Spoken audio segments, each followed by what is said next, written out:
Bienvenue, vous êtes sur Canal FM, heureux de vous retrouver dans cette seconde émission spéciale du grand débat national. Alors pour rappel, à l'initiative du président de la République, le gouvernement a engagé un grand débat national afin de permettre à tous et toutes de débattre. Alors pour cela, Canal FM en partenariat avec l'Observateur de l'Avesnois fait son grand débat national. La semaine dernière, nous avons parlé fiscalité et dépenses publiques. Cette semaine, nous allons débattre sur la transition écologique. Alors pour animer ce débat, à mes côtés, Sophie Rabault, journaliste à l'Observateur de l'Avesnois. Bonjour Sophie. Bonjour. Delphine Ernu, journaliste à Canal FM. Bonjour. Bonjour. Voilà, donc les invités de ce débat, la députée de la 12e circonscription du Nord, Anne-Laure Cattelot, membre de la mission d'information relative aux freins à la transition énergétique. Bonjour Anne-Laure Cattelot. Bonjour. Vous êtes à nouveau avec nous puisque vous étiez déjà présente la semaine dernière. Autre invité, Olivier Sénéchal, membre du collectif Ensemble pour le climat Vallon-Vénois, professeur et chercheur à l'Université Polytechnique Hauts-de-France à Valenciennes. Bonjour à vous, monsieur Sénéchal. Bonjour. Jean-Christophe Ruffin, agriculteur et secrétaire général de la FRSEA. Bonjour. Et alors, Bernard Baudou, le maire d'Aulnoy-Aymeries, qui nous fait aussi plaisir d'être là pour la seconde fois. Bonjour Bernard Baudou. Bonjour, rebonjour, on va dire. On parlait donc, alors avant de débuter cet échange, il peut être intéressant d'évoquer le changement et plus précisément le dérèglement climatique. Alors, où en est-on sur le dérèglement climatique ? Alors en 2018, l'année 2018 est l'année la plus chaude jamais enregistrée en France. Et ce n'est pas un cas isolé puisque depuis le début des années 2000, 9 des 10 années ont été enregistrées comme étant les plus chaudes. Alors au rythme actuel des émissions de gaz à effet de serre, le seuil critique de 2 degrés de hausse de la température mondiale sera dépassé avant la fin du siècle, entraînant de manière irréversible un emballement du climat et la multiplication des catastrophes naturelles. Alors, au regard des engagements pris en novembre 2017 lors de l'accord de Paris sur le climat, les signataires se sont engagés à limiter la hausse des températures en dessous de 2 degrés. Et malheureusement, la France aujourd'hui est en retard. Pourtant, nous ne sommes pas épargnés par les conséquences du dérèglement climatique, comme l'ont montré les événements tragiques à Saint-Martin et à Saint-Barthélemy en septembre 2017 ou dans l'Aude en octobre dernier. Alors ici, on n'a pas de feu de forêt comme aux États-Unis, pas de tsunami non plus, mais des vagues de chaleur, des crues, des périodes de pollution atmosphérique de plus en plus fréquentes et des périodes de sécheresse comme l'an dernier. D'ailleurs, les agriculteurs qui l'ont subi peuvent bénéficier d'une aide de la région, une aide qui a été votée il y a une dizaine de jours maintenant. Transition écologique. En 2018, on a beaucoup parlé de transition écologique avec la démission du ministre Nicolas Hulot, avec les marches pour le climat, la COP24 et puis la taxe carbone et le prix de l'énergie, première revendication des Gilets jaunes. Localement, 2018 a été ponctué par les assises territoriales sur l'alimentation, l'agriculture, le développement économique, la transition énergétique et solidaire par l'aménagement du territoire. Il y a eu une mobilisation des acteurs locaux, il y a eu des idées, il y a des projets qui ont été intégrés au contrat de transition écologique et solidaire de la Sambre-Avesnois, contrat qui a été signé de façon concomitante avec la signature du pacte pour la réussite de Sambre-Avesnois-Thiérache par Emmanuel Macron à Sarpoterie, dans le cœur de l'Avesnois. C'était en novembre dernier. Quand on parle de la transition écologique, on parle des actions fédératrices, vertueuses, qui peuvent permettre de vivre mieux en réduisant les consommations, en rendant du pouvoir d'achat, en respectant la nature et la santé. Des actions qui respectent aussi la spécificité des territoires. Alors, quels sont les secteurs les plus énergivores dans la région Hauts-de-France ? L'industrie hors sidérurgie, avec 25% selon l'Observatoire Climat Hauts-de-France, puis le résidentiel avec 23%, juste derrière les transports et loin derrière l'agriculture avec 2%. Le résidentiel, c'est le chauffage, l'isolation des habitations. Il y a des aides de l'État, de la région. Et c'est la même chose pour la voiture, n'empêche qu'il faut pouvoir amorcer un investissement, réussir la transition écologique. Est-ce que ça n'est pas d'abord s'attaquer à la précarité ? Alors, j'aimerais poser la question d'abord à Anne-Laure Cattelot. Oui, alors je suis tout à fait d'accord avec le diagnostic que vous avez posé. C'est certain que dans le budget des ménages à l'heure actuelle pèse beaucoup trop la part des factures liées à l'énergie et notamment chez les ménages qui représentent une majorité de part de notre habitat, à savoir les personnes qui sont locataires. J'ai encore reçu à ma permanence, il n'y a pas si longtemps que ça, un couple de retraités qui se chauffaient au charbon, sac de charbon à aller chercher quand même de la Vénois jusqu'à Maubeuge. C'était absolument hallucinant. Je trouve que dans le droit de mettre en location un bien devrait figurer de façon plus formelle le mode de chauffage, la qualité d'isolation, parce qu'on peut se retrouver à louer par opportunité un bien à faible loyer et par contre se prendre des factures d'énergie extrêmement élevées. Donc c'est vraiment un travail à mettre en œuvre pour toute notre population de locataires. Il y a l'Agence nationale de l'habitat qui existe et qui a une antenne notamment locale en Sambre-Avesnois et qui existe également aussi en Thiérache. Malheureusement, on se rend compte que des dispositifs existent qui sont pas assez connus, ils sont pas assez utilisés. Et annuellement, le préfet de la région Hauts-de-France m'a indiqué que plus de la moitié du budget de l'Agence nationale pour l'habitat en Hauts-de-France est renvoyé au budget général, faute de personnes qui viennent solliciter toutes ces aides. Donc je trouve que c'est dramatique. Ça veut dire qu'on a des dispositifs d'État qui ne fonctionnent pas. Ça veut dire que l'État, il est là pour aider les personnes en difficulté, mais qu'il n'y a peut-être pas la personne qui vient prendre par la main. Peut-être que c'est aussi, on le sait, un habitat parfois, pour le coup, côté propriétaire, de personnes assez âgées, qui pourtant, pour des travaux de rénovation, pourraient se voir cofinancés à 70-80%. Donc le reste à charge vraiment très faible, mais on n'ose pas toujours ouvrir sa porte à n'importe qui, à un chargé d'admission de l'ANA. Il faut vraiment qu'on aille travailler ça en profondeur. Olivier Sénéchal, est-ce que c'est s'attaquer en premier temps à la précarité pour en tout cas mettre en place une politique de transition écologique ? Bien, disons qu'il ne faut absolument pas, dans tous les cas, distinguer la notion de justice sociale et de justice environnementale, dans le sens où les différentes catastrophes naturelles qu'annonce le GIEC, si jamais on atteint ces 2 degrés, auront des conséquences économiques énormes partout sur la planète. On annonce par exemple, si on atteint ces 3 degrés, 3 millions de tonnes de poissons en moins au niveau mondial. On annonce 40 à 60% de réduction de la production céréalière africaine et américaine. Forcément, ces problèmes économiques vont générer une migration climatique qui va poser à son tour, je dirais, des problèmes sociaux inévitablement. Et on peut se douter que si ces ressources naturelles disparaissent, ça va générer des problèmes économiques en premier lieu pour les personnes en situation précaire. Parce qu'aujourd'hui, si les carburants augmentent, c'est peut-être dû à un problème de taxation, mais très prochainement, les carburants et toutes les sources d'énergie augmenteront pour des raisons simplement de raréfaction des ressources qui permettent de produire cette énergie.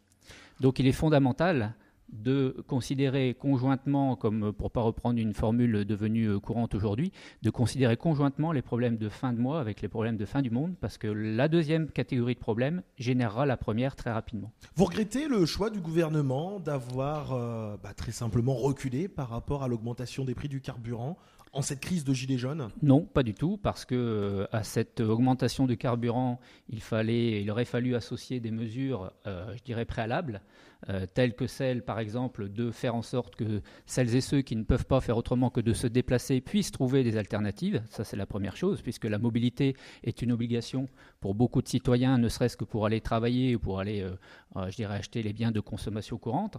Et ensuite, la deuxième chose, c'est que cette augmentation de carburant, de taxe du carburant, aurait dû également être précédée d'une taxation d'autres sources d'émissions de gaz à effet de serre, et notamment d'autres carburants tels que ceux employés par l'aéronautique, l'aérospatiale et on va dire la navigation, la marine marchande. Bernard Baudou, la précarité pour vous, c'est un sujet essentiel auquel il faut s'attaquer pour pouvoir mener une politique au niveau de la transition écologique ? Écoutez, on va dans le mur. Tout le monde le sait. Pendant un moment, ça a été effectivement contesté. Bon, aujourd'hui, j'ai envie de dire, par un petit peu de provocation, il n'y a plus que M. Trump qui n'y croit pas. Mais sincèrement, on va vraiment dans le mur. Et les problématiques ne vont pas seulement arriver, elles sont commencées. On a déjà parlé de multiples problèmes qui ont lieu effectivement sur la planète, vous les avez évoqués, le constat il est absolument indiscutable. Donc comment ne pas s'en préoccuper? Moi j'ai envie de dire, simplement en tant que père de famille, quoi, je vais pouvoir regarder mes petits-enfants dans les yeux le soir, hein, et pas leur préparer une planète dans laquelle ils ne pourront plus vivre.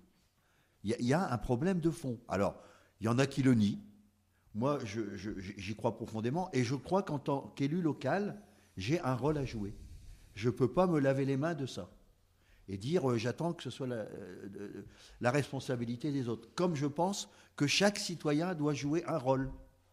On a le droit de s'en prendre à des décisions de certaines multinationales, de l'agroalimentaire, de ceci, de cela. Bref, il y a des questions qui se posent. Tout à l'heure, vous avez posé la question sur effectivement les énergies fossiles, dont on sait très bien qu'à un moment donné, on va en manquer et qu'il faut effectivement avoir des alternatives. Mais je pense que fondamentalement, il faut absolument s'attaquer à ce problème et il faut que toute la planète s'y mette et qu'on s'y mette tous ensemble. Vous l'avez dit, quelques chiffres. 3 millions de ménages français en précarité énergétique. La part énergie aujourd'hui, c'est 8%. 8% de leurs revenus pour pouvoir payer le chauffage. C'est quand même pas croyable. Jean-Christophe Rufin, vous, la précarité, en tout cas, c'est aussi quelque chose qui est essentiel pour vous avant de s'attaquer, en tout cas, ou pour s'attaquer, en tout cas, à la transition écologique?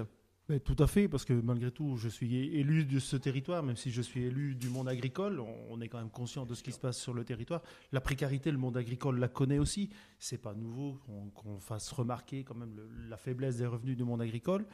Et pour autant, on pourrait peut-être, justement, pour ne pas redire ce qui vient d'être dit et plutôt abonder dans le débat, on pourrait peut-être mieux valoriser les produits de l'agriculture. Parce que l'agriculture, en soi, à mon sens, elle est quasiment incontournable quand on va parler d'énergie renouvelable. Que ce soit dans l'éolien, vous aurez besoin du sol pour poser les éoliennes, que ce soit dans le solaire, les toitures des bâtiments agricoles sont là, sur une exploitation, mais on y reviendra peut-être tout à l'heure. On arrive aujourd'hui à être positif au niveau de la production d'énergie, donc on produit plus d'énergie qu'on en consomme. L'énergie bois, il y a une quinzaine de jours, on était sur la ville de Le Quesnoy en train d'inaugurer une chaudière qui lui permet aujourd'hui d'avoir un chauffage collectif. L'énergie bois a le double avantage de rémunérer l'agriculteur qui produit ce bois. Notre bocage, il est quand même typique. Enfin, la Thiérache, elle est connue de partout. Croyez-moi que vous pouvez descendre discuter du bocage à des agriculteurs du Sud. Ils vont réussir à le localiser dans la Thiérache aussi. Il n'y a pas que le bocage normand. C'est aussi un produit de l'agriculture qu'on peut valoriser demain, amener une énergie moins chère. Sur Le Quesnoy, je n'ai plus les chiffres en tête, mais en gros, ils vont diviser la facture énergétique des bâtiments qui vont chauffer avec cette chaudière à bois par 3. Et à côté de ça, on amène du revenu aux agriculteurs qui vont fournir le bois. Ils poussent naturellement, ce bois quand il pousse, il capte du CO2. À mon sens, c'est tout bénef. Mais il faut que tout le monde aille dans ce sens-là, quoi. Très bien. On est déjà en train d'entrer dans les actions concrètes. Sophie Rabault, une question pour monsieur Jean-Christophe Rufin?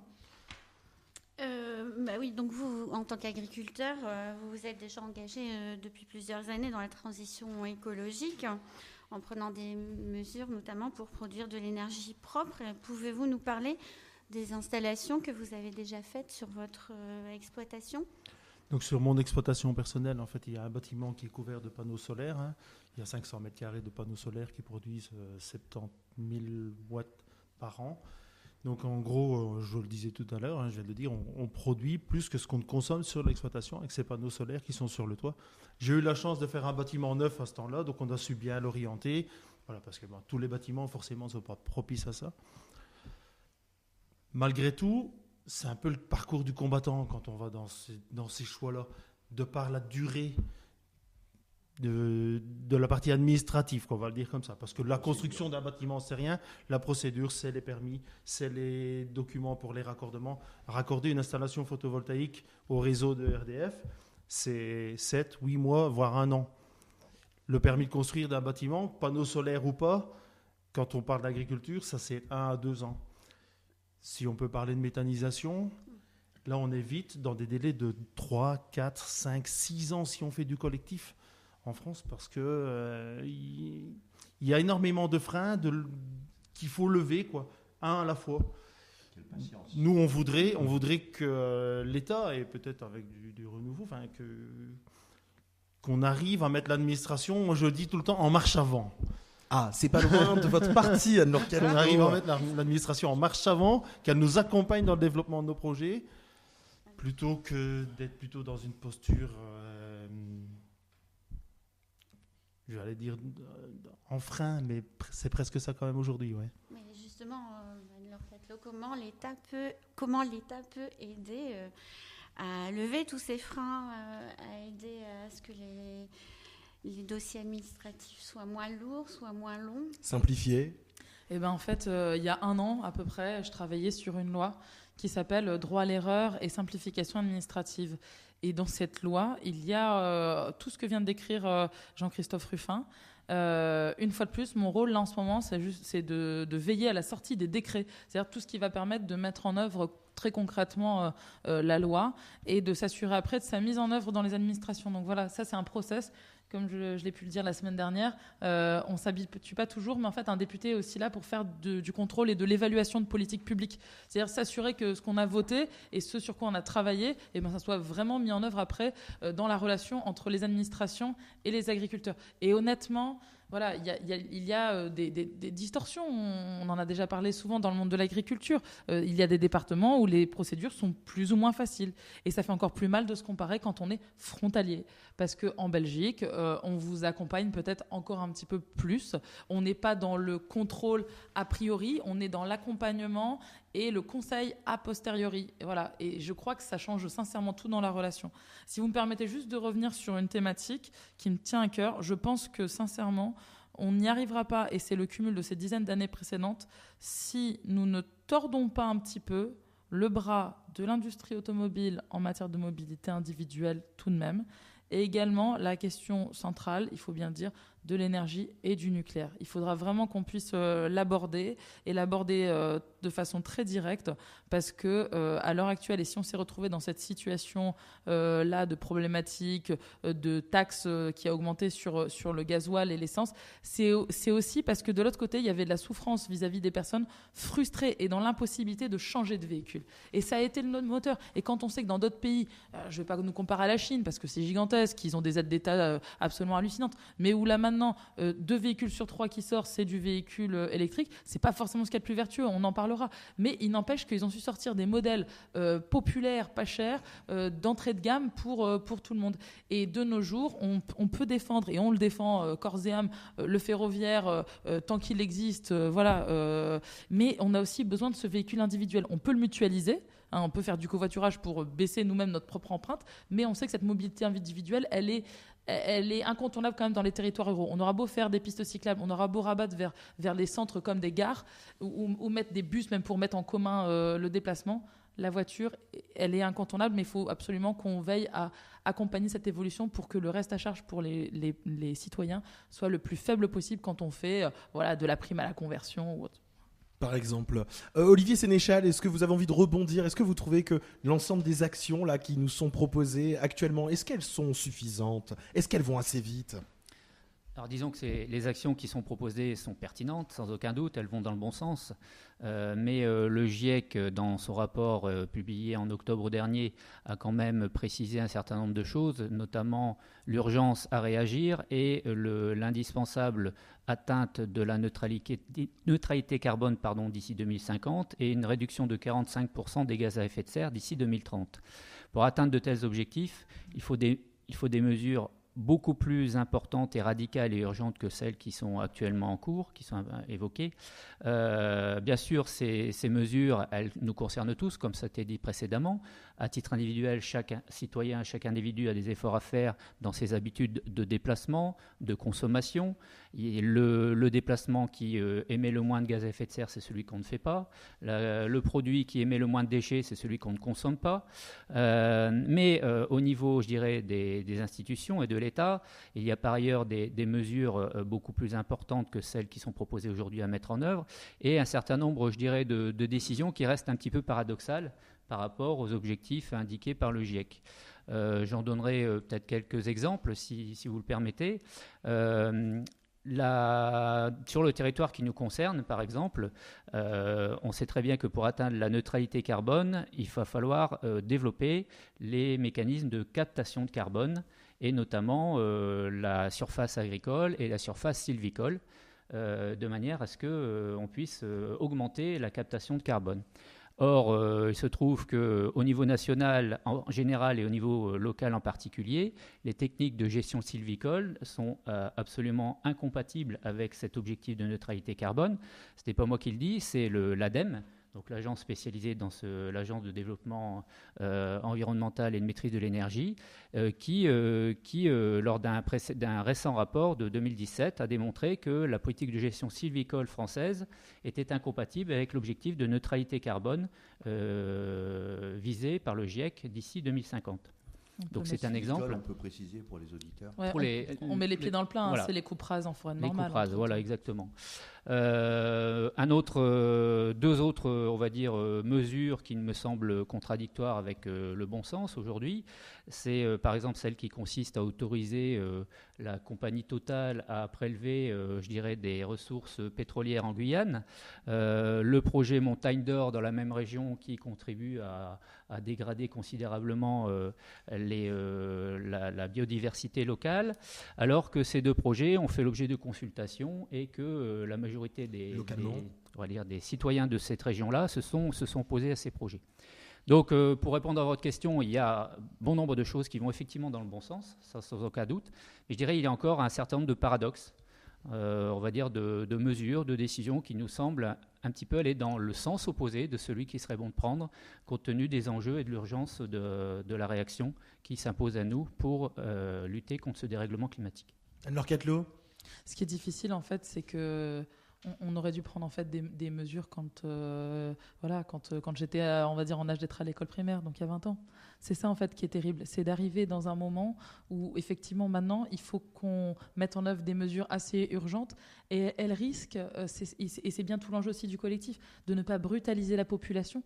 Or en fait quelque part les évolutions climatiques qui sont devant nous, elles sont plus que brutales. C'est de la violence, hein. C'est quand on parle de séisme, de montée des eaux, enfin voilà, c'est notre bien à tous quoi qui est menacé et donc accompagner ce changement dans cette urgence, c'est extrêmement compliqué politiquement. Donc c'est vrai qu'on a pris des mesures qu'on pourrait vouloir au fond de notre âme plus fortes, plus rapides ou autres, et en même temps on est pris en étau avec cette capacité de notre société à changer ses comportements. Donc on peut le faire sur des obligations politique publique, c'est la restauration scolaire en local et en bio à 50%, voilà, en obligation légale, hein, maintenant, et en obligation légale. Donc voilà, c'est ça qui est intéressant. C'est des démarches comme maintenant arrêter, effectivement, on a pris une loi sur l'arrêt des forages dans le territoire français. Le cas de la Guyane est un cas tout à fait particulier qui est en train d'être plus qu'examiné là par l'État français parce que la décision était prise avant la loi. Mais voilà, je lâche pas et je trouve que le collectif a raison d'alerter l'État sur sa cohérence. On prend une loi, certes elle n'est pas encore mise en exécution, mais voilà, faut quand même l'appliquer pour le cas de la Guyane. Donc voilà, des choses, il y en a qui sont mis en œuvre dans le quotidien, mais je pense bien sûr aussi à nos agriculteurs, c'est que demain, le réchauffement climatique, ça veut dire aussi pour tous ceux qui font des céréales, le permafrost, la grosse couche de glace en Russie et en Ukraine qui est en train de fondre et qui va permettre à des milliers de mètres carrés d'hectares d'être cultivés. Et donc tout ça, c'est des cours du blé, c'est des changements mondiaux énormes, mais ça veut peut-être dire aussi des destructions d'exploitation ailleurs dans le monde qui vont changer les cours pour nos agriculteurs ici. Voilà, il faut, comme le disait Olivier Sénéchal, il faut arriver à comprendre que ce qui nous apparaît lointain tant dans le temps que physiquement, en fait, est très proche. Bernard Baudou, une réaction ? Oui, moi je crois que on regarde trop, on est loin du compte parce qu'on regarde toujours ces questions comme un handicap, alors que certainement l'économie du futur, elle passe par le développement durable. Et vous savez, je reviens d'un voyage en Chine où je passais 4 jours pour l'agglomération, pour le développement économique de notre territoire. J'ai vu un peu comment ils envisageaient l'économie du futur, et c'est absolument, voilà, vous l'avez dit tout à l'heure, de toute façon, c'est le développement durable pour eux qui va leur permettre d'accéder au fait d'être la première puissance mondiale. Je ne vous dis pas que je suis d'accord avec ça. Je vous dis simplement que, voilà, donc le développement durable, c'est pas un handicap, c'est pas un problème, c'est quelque chose dont on a besoin pour booster à la fois notre économie et notre agriculture. C'est comme ça qu'il faut l'envisager. Les circuits courts, les propositions, on les retrouve dans la deuxième partie du débat, ce soir à partir de 20h avec nos invités.